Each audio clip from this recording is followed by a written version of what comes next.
Ready to start they are. Wendy Macpherson-Papanos electing to start on lane number 37. Wendy has already enjoyed 2 victories this year. With the victory here, she could become the first athlete of the season, of the year, to earn 3 individual titles, certainly putting her in a nice position for the Bowler of the Year honors.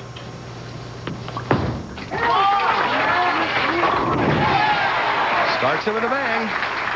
John, Wendy's playing right around the second arrow, a little bit inside between the third and the second.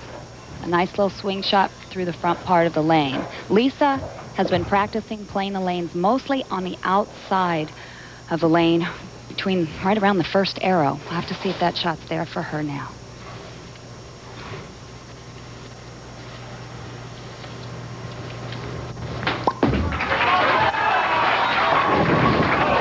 And Messenger does get it down. What a boost that was. Big motivation tool for her to watch that Messenger come by. Lisa's game, very basic 4-step approach, nice push on the first step. High backswing, head still through the whole approach, nice deep knee bend. Watch the pin action here. Head pin up against the wall, 5 pin against the 7. Watch this head pin as it flies back and takes out the 10 just at the last minute. What a great opening shot.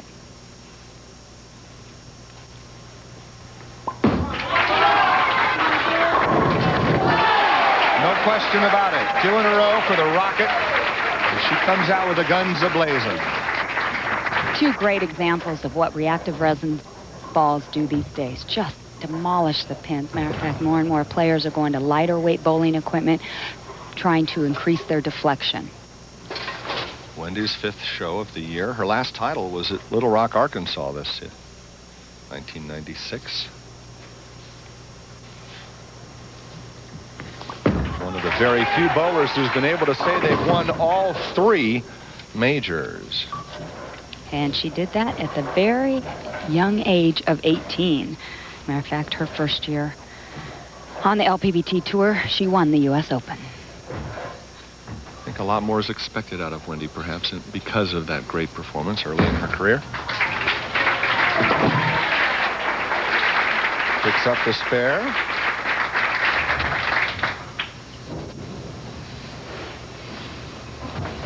If you notice, Lisa does not use as much of the approach as Wendy does, but Wendy takes 5 steps, uses all of the approach, big steps, long slide, deep knee bend once again, a lot of extension through the follow-through.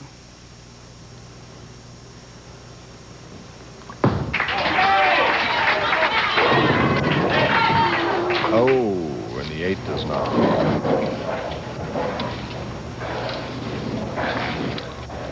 It's 2 frames in a row without a strike for Wendy.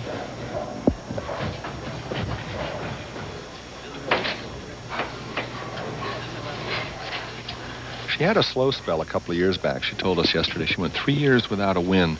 Was beginning to question herself. But boy, she's certainly come back with a vengeance. Oh, and misjudged that one for an open in the 3rd.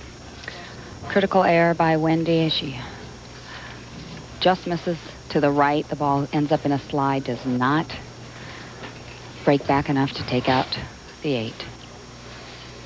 So an opportunity for Lisa-Wagner.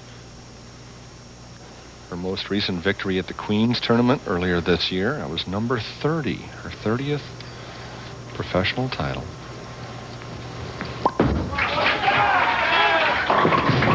Little high. They dance around the 4 pin. And you mentioned that title being her 30th year. It was a very special title for Lisa. The first time she had ever made the television finals in the WIBC Queens tournament. That's a very difficult tournament to not only make the finals in, but to win. It's completely a different format than what we use week to week out here on the ladies tour. Double elimination. There's a lot of luck involved in that particular event. And she'll pick up the spare in the 3rd. Leala was interesting because she also, when we asked her, what does number 30 feel like compared to the others? She says, well, it's a paycheck. Well, it felt like $18,000 for her. And she's very much into the financial aspect. She's a professional athlete. She's not doing this for honor. She's doing it for the money. As everybody in any career knows, and wants to go out and make the most they can, accomplish the most they can accomplish. Lisa-Wagner trying to win the Triple Crown this year as well. Just one tournament away from that.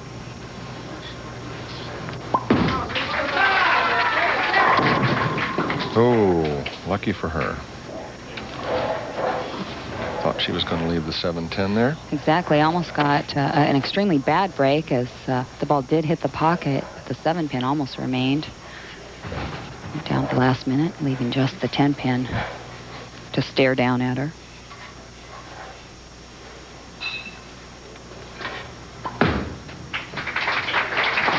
And a very methodical, picking up the spare in frame number 4. Lisa-Wagner enjoying a 20-pin lead over Wendy Macpherson-Papanos. Match number 1 continues when we return to Pittsburgh right after this. The championship round finals of the Three Rivers Open is being brought to you by Pearl Vision. Nobody cares. Third.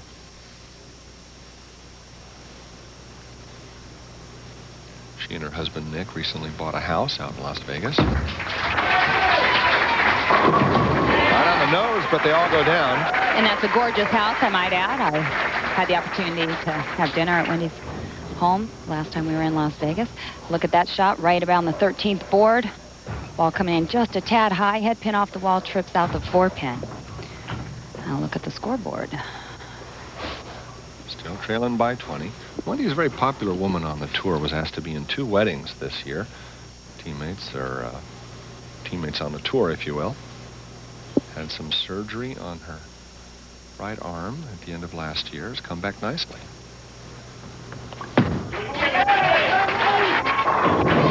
Perfect shot. And we'll mention those 2 weddings. Sandra Jo Shirey married a PBA player, Curtis Odom, in August, as well as Carol Giannotti, who's married and is now Carol Giannotti Block. Out in Australia. That's right, a couple weeks in Australia.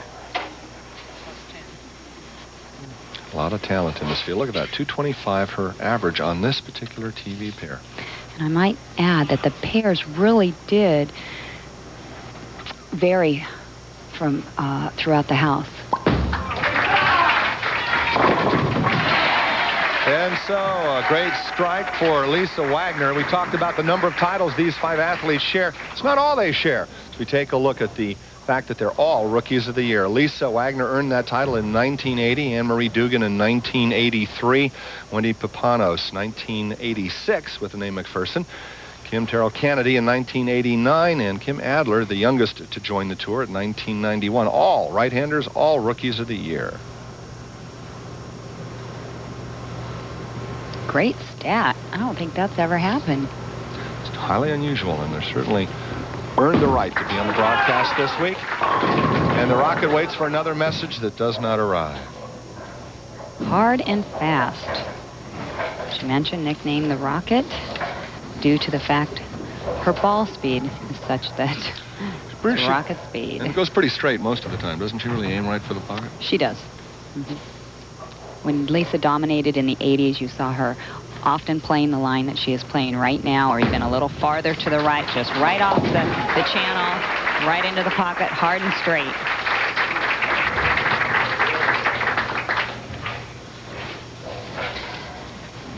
Wendy's turn to get back into it. Mentioned TV pair averages, or we saw Lisa's 225. Wendy's was as low as 196.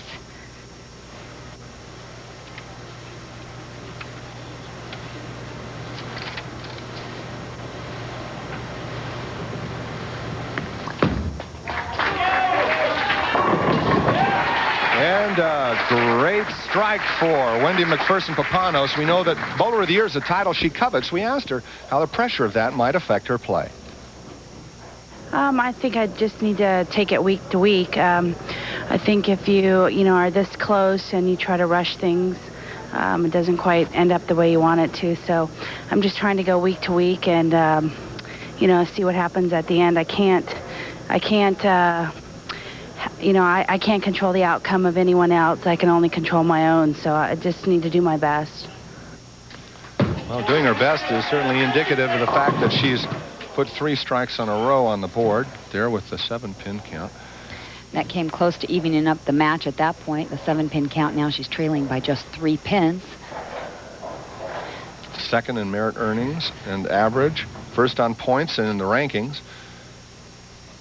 So Wendy's got a lot of great credentials going for her. And John, if she wins tonight, she becomes the first woman to win 3 titles in a single year. Now there's a problem right now.